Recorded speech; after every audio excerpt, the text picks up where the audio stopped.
3 years ago in the Forks Jail Library, Jennifer Holmes was alone. She was picking out a book to help her sleep when suddenly, she says her jail guard, John Gray, cornered her in the room and demanded she touch his crotch. I said no, and he said it again more forcefully, and I said no, and he pretty much grabbed my hand and put it on his pants. I was thinking, like, this can't be happening. I do not want to do this. I felt like I had to do what he said. At the time, Holmes didn't know she wasn't alone.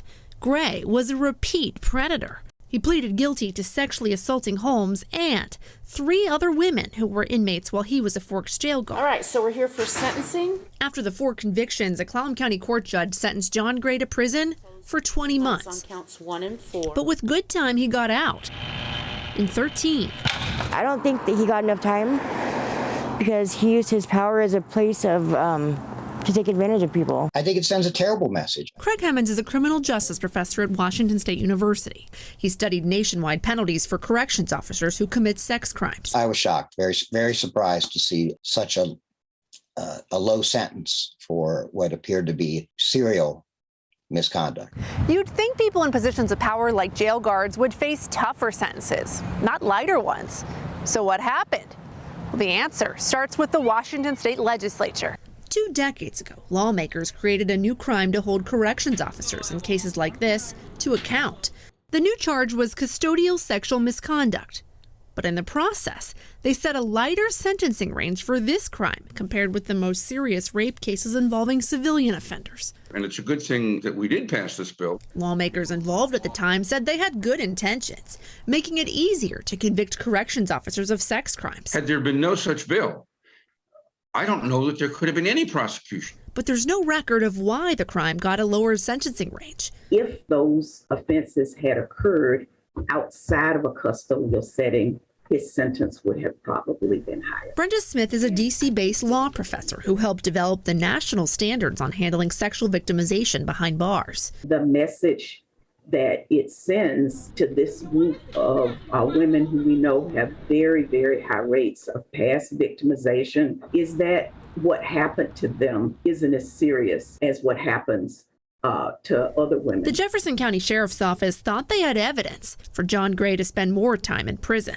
Detectives believed he raped Morgan Lee. It didn't feel real. In 2019, Lee says she was unable to defend herself, handcuffed and shackled in this van on the way to the Forks jail. Twice on the trip, police found Gray reached under her skirt and penetrated her through her underwear. I was at the mercy of him, powerless to do anything, and I think that's how he preferred it. Detectives referred her case to the Clallam County Prosecutor's Office, recommending they charge Gray with 2 counts of second-degree rape, a far more serious crime than custodial sexual misconduct. If prosecutors would have followed their recommendation, a conviction would have likely meant years, not months in prison. For first-time offenders, for example, 1 count of second-degree rape could result in 6.5 to 8.5 years behind bars, compared with a 6 to 12 month sentence for 1 felony count of custodial sexual misconduct.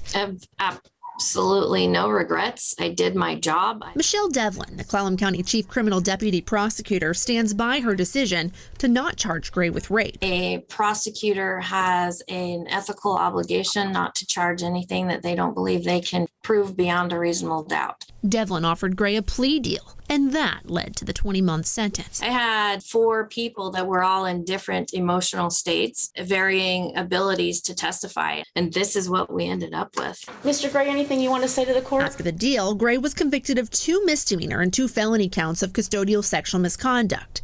If it had gone to trial and Gray were convicted of all the original felony charges, he could have been sitting behind bars for 5 or more years. Some people have said that he got off easy for the crimes. What's your reaction to that? I say write your legislature to have them change the statute. I do. I really do. I mean, custodial sexual assault is the lowest felony you have. Yeah, it's frustrating. Devlin says she always puts victims first If they're most vulnerable. and got the best justice available for Holmes, Lee, and the other survivors, but that a legislative change would be necessary for a tougher outcome. I think having somebody in that sort of power that is committing those kinds of crimes, that it should be taken more seriously by our legislature. Taylor Mearfender-Rusky, King 5 News.